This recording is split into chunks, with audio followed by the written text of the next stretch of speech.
Hello everyone, today I will show you how to add lines in Google Docs.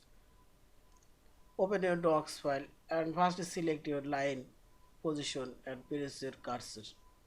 Now select insert option and here you will find this horizontal line. Simply select the line already added and second I will insert line. Select here, there is your cursor. Now select format option and select here paragraph style and select border and shading. Now select this bottom border option. Now simply select and select your border white. I'll choose 3 and border color I'll choose red. Now simply select apply. All horizontal line already added.